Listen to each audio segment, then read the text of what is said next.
I got fined $20,000 for parking in my own driveway. Yes, you heard that right. My own home, my own car. And the person behind this nightmare? Karen, the HOA enforcer everyone fears. She's not just strict, she's obsessively toxic, manipulative, and completely unhinged. She'll ruin your life over a misplaced trash can or a slightly crooked garden gnome. But what happened next? That fine? It was just the beginning of the chaos, because Karen didn't expect me to fight back, and what she thought was a simple intimidation turned into her ultimate downfall. The revenge is savage. Text on screen as visuals roll: $25,000 fine, my own driveway, HOA terror. Before we dive in, make sure to like, share, and subscribe because you won't believe the madness that comes next. I pulled into my own driveway, tired after a long day, and thought, finally, some peace. Then it happened. A bright yellow notice pinned to my front gate: $25,000 for parking violation. I laughed at first, surely a mistake, but the envelope inside said otherwise. Karen, the infamous HOA enforcer, had personally signed it. She didn't just fine me, she humiliated me in writing, claiming I was endangering the aesthetic integrity of the neighborhood. Neighbors peeked over fences. Some snickered, heck, some whispered. I felt trapped in my own home. Every day, Karen walked past my house, clipboard in hand, smirking like a queen surveying her petty kingdom. I couldn't park my car, couldn't leave without fearing another fine. And the HOA? They backed her blindly, sending letters piling up like debt collectors' notices. I tried reason, emails, calls, but Karen escalated, sending photographs of my car from angles no one should ever have access to. She posted neighborhood compliance alerts in the HOA newsletter, subtly shaming me. It was toxic, humiliating, relentless. But here's the twist: I refused to stay silent. What Karen didn't know was I had a plan, and it wasn't just to contest the fine. I started gathering proof, noticing patterns in her harassment, her petty obsessions. I realized Karen wasn't just enforcing rules, she was playing God. Every mailbox, every driveway, every lawn was her stage. I began talking to neighbors in whispers, discovering they'd all been fined or threatened for minor infractions. A crooked mailbox here, a slightly taller hedge there. Then I met Mrs. Patel, who had been quietly documenting Karen's actions for 2 years. She thrives on fear, Mrs. Patel whispered, and she's sloppy. Every violation she fabricates leaves traces. With her help, I started tracing emails, HOA meeting minutes, and photographs. Every fine, every compliance warning led back to Karen's obsession with control and her personal vendettas. I built my own dossier: screenshots of her threats, timestamps of notices, audio recordings of her aggressive HOA calls. And then came the shocking twist. I discovered Karen had been falsifying board approvals, signing her own fines as majority vote. Ghost meetings, phantom witnesses, fabricated bylaws. $25,000 wasn't just about my car, it was a business for her.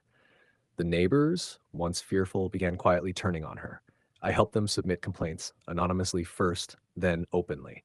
Karen's smirk started to fade, and just like that, a tyrant who thought she was untouchable became paranoid. By the end of the week, I had enough evidence to show that this wasn't about rules. It was about personal humiliation, toxic control, and her own greed. And Karen? She was about to meet someone who refused to bow. Armed with evidence, I filed a formal complaint with the HOA board and with the State Housing Authority. Karen's eyes widened when she realized I wasn't backing down. The very next HOA meeting, I arrived with a printed dossier so thick it nearly cracked the table. Board members flipped through pages, their expressions shifting from mild irritation to stunned disbelief. Karen tried her usual intimidation tactics, cutting me off mid-sentence, smirking, waving her clipboard as if it were a weapon. But I had anticipated her moves. I exposed her forged approvals, the falsified votes, the selective fines. I even recorded her dismissive comments threatening neighbors who spoke out. Each revelation was like a hammer, striking her carefully crafted image of invincibility. Neighbors whispered, pointing at her, shocked at the extent of her toxic control. The tension was electric. Karen, once the queen of the cul-de-sac, looked cornered and visibly shaking.